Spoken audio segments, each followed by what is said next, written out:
Boa tarde, meu nome é Cliceu Antunes Pereira.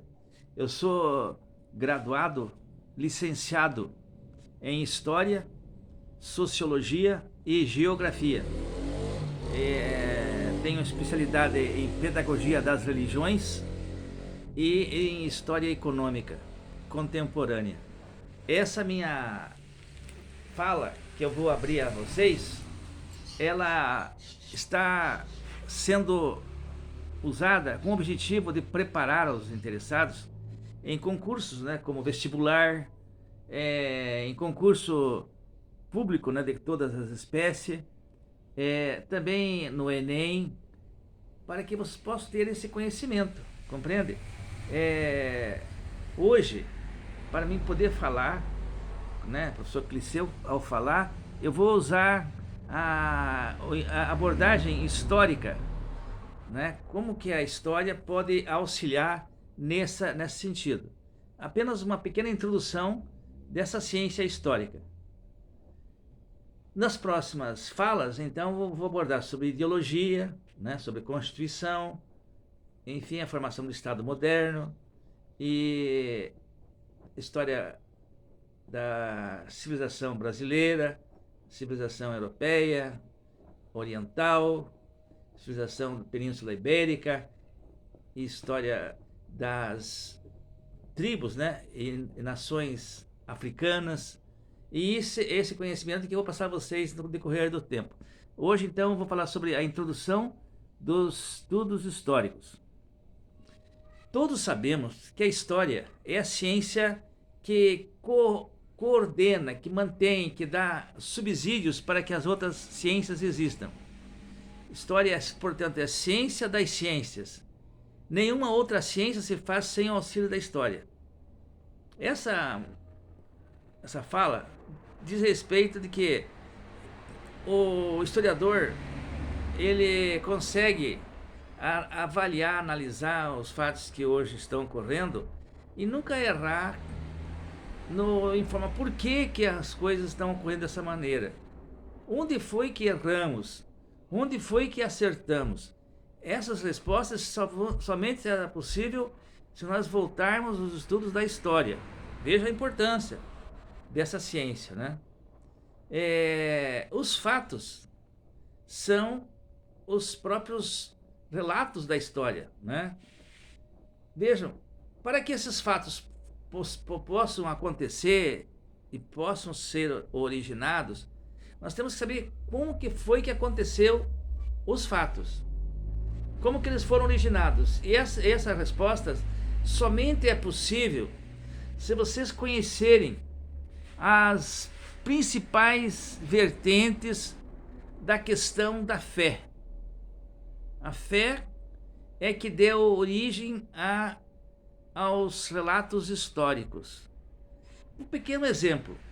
O nosso nativo brasileiro, silvícola, né, erroneamente chamado de índio, né, porque nós não vivemos na Índia, vivemos aqui no continente europeu, né, o Novo Mundo, né, que é chamado de América, também errado.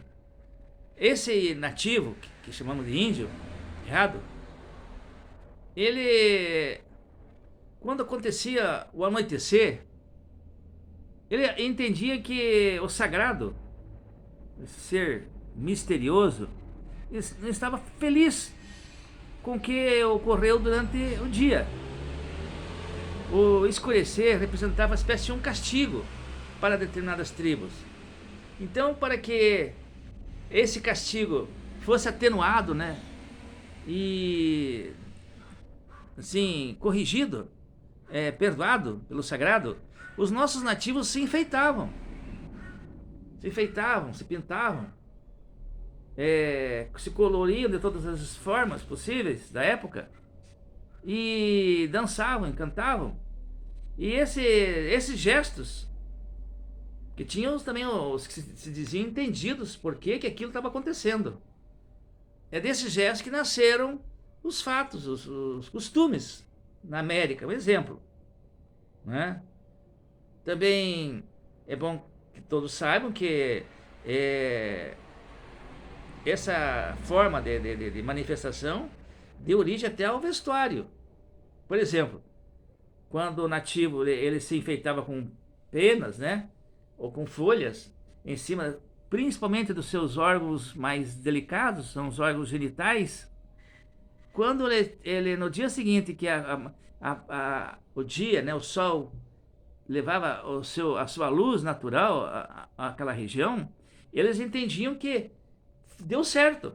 O que eles ofereceram ao sagrado deu certo, e daquela manifestação de dança, né, e de pintura, etc., é que se originou o vestuário. Por exemplo, na hora em que eles retiram aqueles enfeites, porque não há mais necessidade, porque o sagrado atendeu a eles pela forma como eles se expressaram para agradar o sagrado, quer dizer, o sagrado gostou do que foi feito.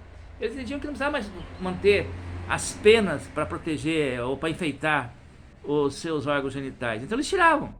E no tirar essas penas, ocorria o quê? Ocorria o frio, aquele ambiente desconfortável e de proteção aos seus órgãos genitais. Então eles entenderam que valia a pena manter aqueles órgãos protetores. Então, vejam vocês, assim nasceu o vestuário, né? Veja bem, então, a antropologia dando as explicações, né, orientando também a história, que o vestuário nasceu dessa maneira. E desse costume nasceram os alimentos, nasceram as organizações tribais, nasceram os costumes, né, a parte artística, né, a dança, a música, né, e tudo enfim relacionado a um costume local, né, daquela tribo, e que aí giram-se os fatos, compreendem? Então é assim que é um exemplo de como é que seus fatos são originados, né? Em outras regiões do nosso planeta, como é o caso na África, tivemos o candomblé, que é uma das vertentes das milhares de tribos lá existentes, né?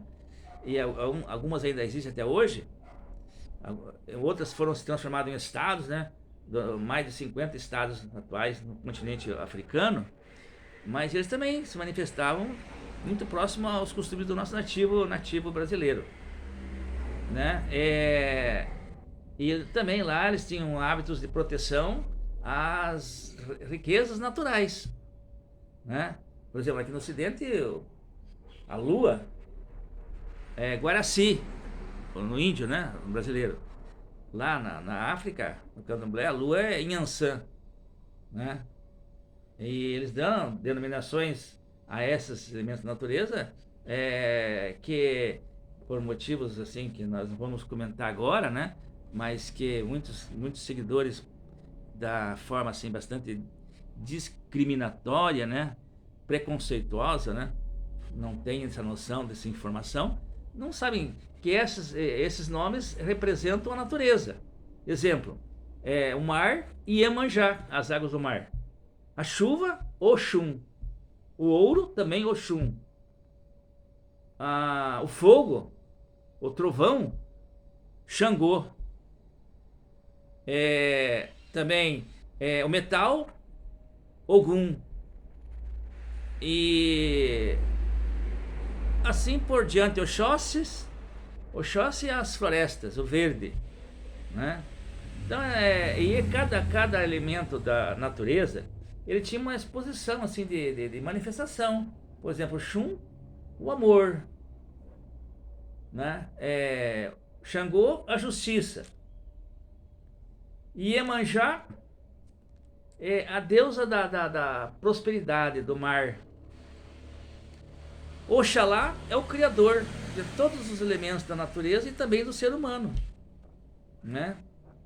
Oxalá é uma espécie de um elemento central criado por Olorum, que é o nome do deus dos candomblessistas, e ele colocou então Oxalá para criar esses elementos da natureza, dando a cada um deles, elementos da natureza, suas exposições.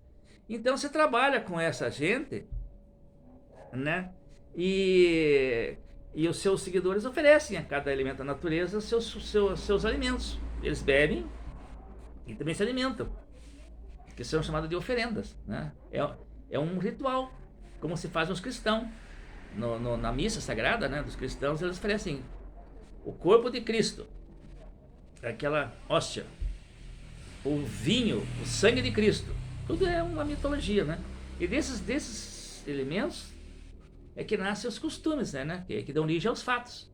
Os fatos históricos que nós vamos tratar agora, né? É assim que as religiões têm a sua interferência. Lá os hinduístas na Índia, onde 98% dos habitantes da Índia são hinduístas, eles têm uma relação da religião, da sua fé, da sua crença, que é a reencarnação, onde cada pessoa que nasce aceita a situação que os seus pais, né, colocaram na Terra, compreende? Então quem nasce pobre vai ser pobre a vida toda, quem nasce miserável vai ser miserável a vida toda, quem é classe média vai ser classe média, quem é rico vai ser rico, e quem é bilionário, né, no caso do Brahma, vai ser bilionário. E as castas, ou classe social mais inferior, eles entendem que eles estão pagando pelo mal feito numa uma reencarnação passada, né? Então eles aceitam como eles são. Eles sabem que na outra reencarnação as coisas vão melhorar. Compreende? Então exemplo. As castas são essas. Brahma é classe superior, é mais rica, é mais poderosa, né? É a divindade, os Brahmanes. Os Vaisyas é classe dos banqueiros, dos fazendeiros, dos homens poderosos, né? Os empresários na Índia, ainda hoje. Os Sudras são as classes intermediárias, são os professores, os médicos, advogado, engenheiro, dentistas, classes que têm um padrão mediano, né? Vaisyas, Sudras e os Kshatriyas, que é a classe mais inferior, que são os pobres, né? Pessoas que vivem assim, quase à beira da pobreza, da miséria, entendeu? E tem os párias. Os párias, eles não têm, assim, não pertencem a nenhuma casta, eles são miseráveis, são aqueles que estão pagando por muitos maus que fizeram. Então eles são chamados os impuros. Mas ele tem ciência, e essa população é maior que existe na Índia, hein? Quase 60% são de párias. Ele tem ciência que quando na outra reencarnação eles vão ser os Brahmanes. Então eles estão sossegados, eles moram infelizes.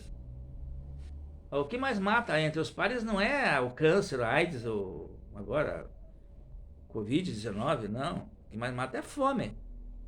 Então eles estão, quando um dos párias morre aí de câncer, tuberculose, nossa, morreu bem, hein? Não morreu de fome, quer dizer, é um privilegiado, compreende? Teve que comer, né? E eles aceitam. Então a tamanha essa obediência, né? essa crença, que eles nem olham para as castas superiores. Eles acham que eles vão estar levando o pecado, vão contaminar.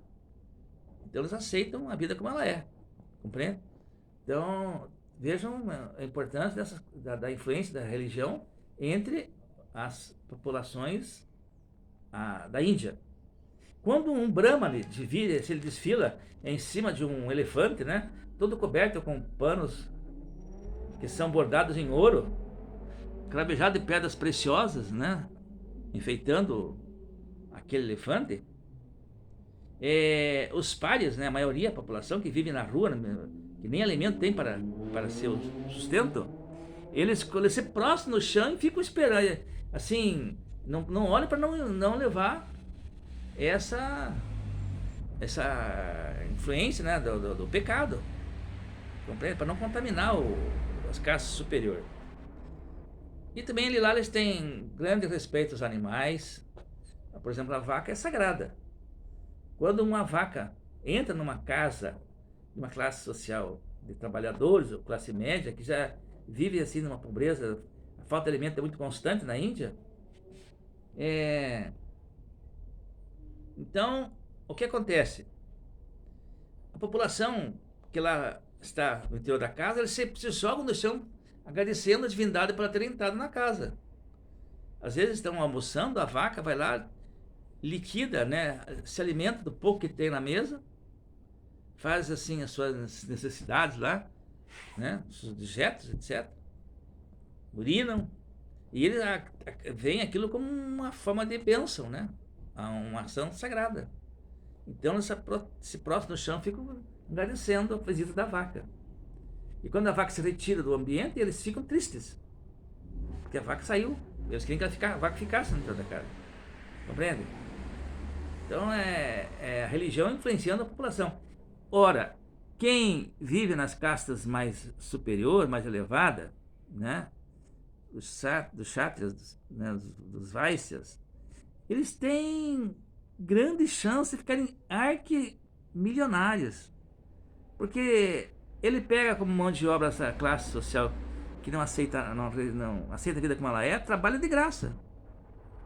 Praticamente de graça. Mal algum alimento para se sustentar. Felizes. Por isso que a Índia tem uma população aí de 5% muito rica. Influência da religião. E quem não conhecer esses costumes religiosos não vai entender por que a Índia tem esse perfil econômico que tem hoje. Compreende?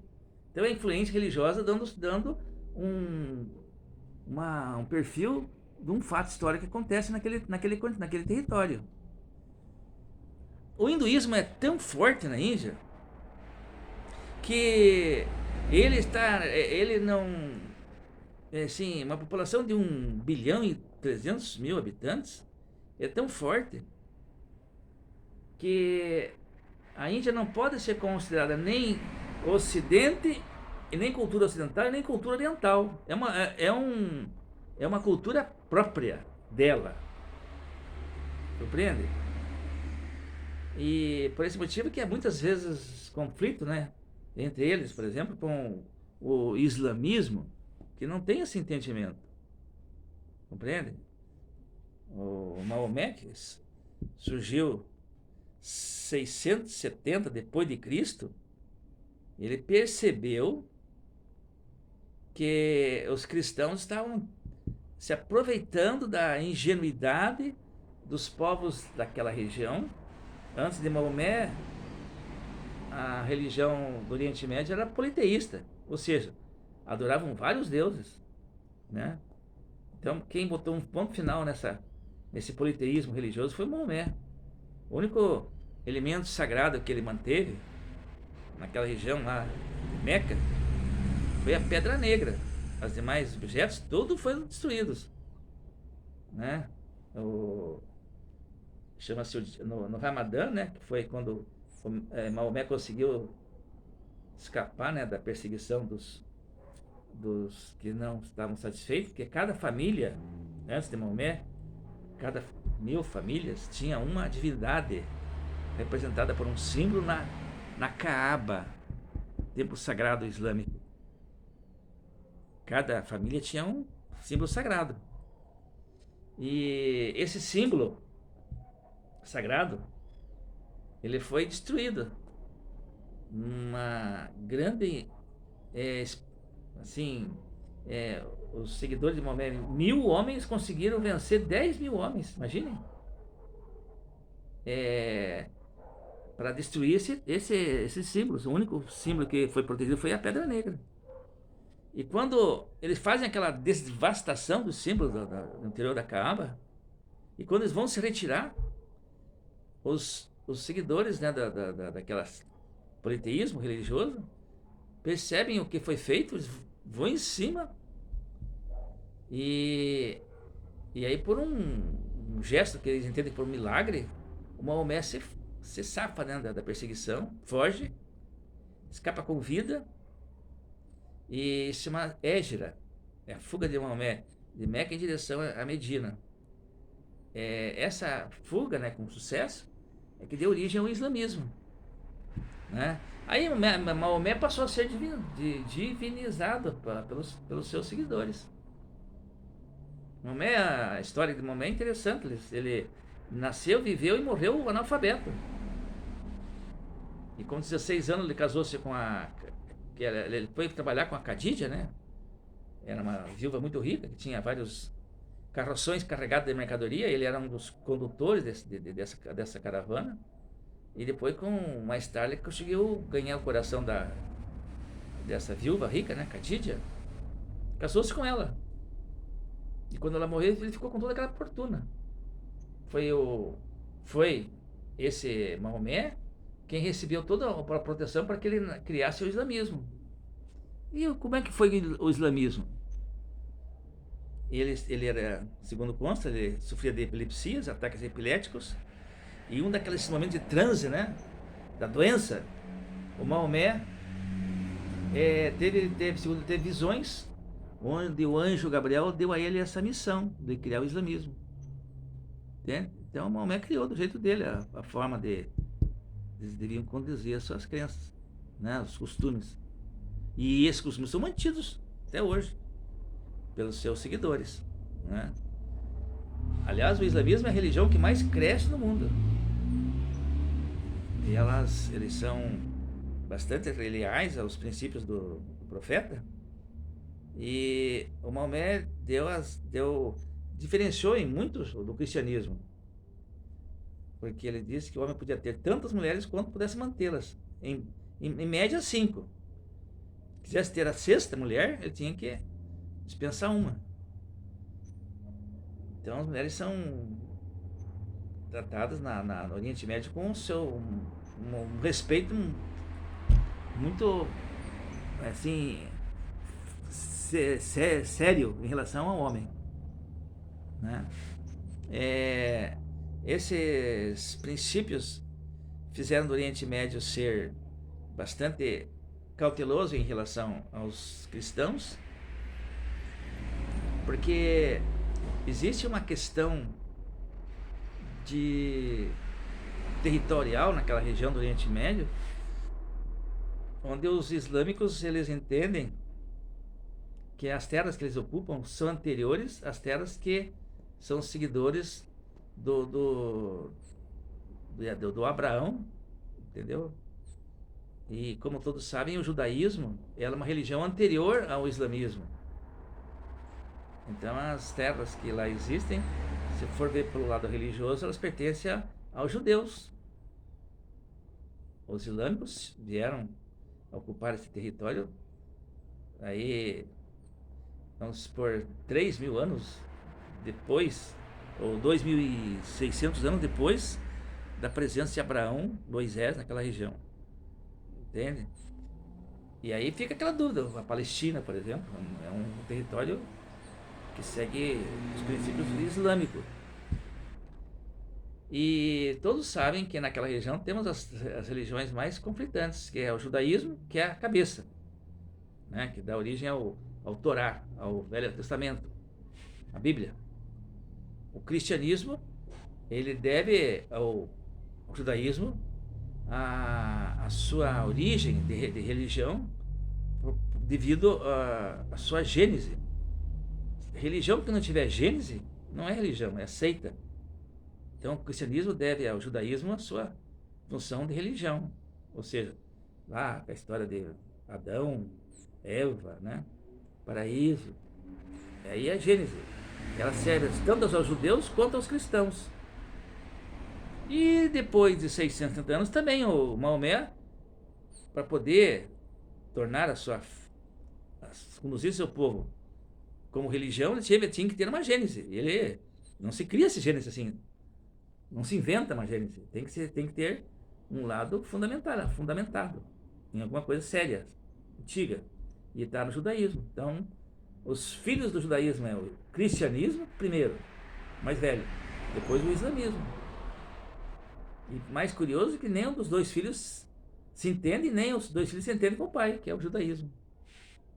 Então, essas questões, né? A religião sendo protagonista das grandes guerras que ocorrem, né, no Oriente Médio.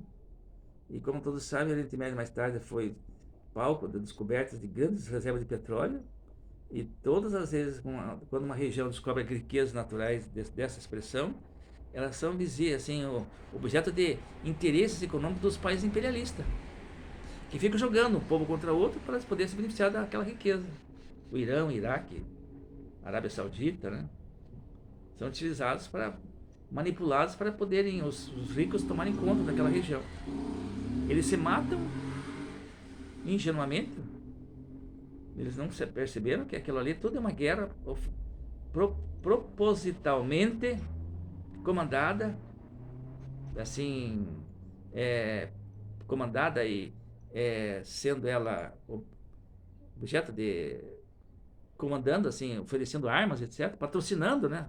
O patrocínio das guerras são dos europeus e dos norte-americanos e também dos asiáticos mais recentemente, entende? Então as religiões são importantes para vocês poderem entender que elas provocam os fatos, e os fatos é a própria história da humanidade, né? Sem conhecimento da religião não vai ser possível um historiador poder caminhar e explicar por que tal fato histórico ocorreu, compreende? Essa é minha primeira aula. Espero que tenham gostado e até uma próxima oportunidade. Professor Cliceu, estamos com vocês.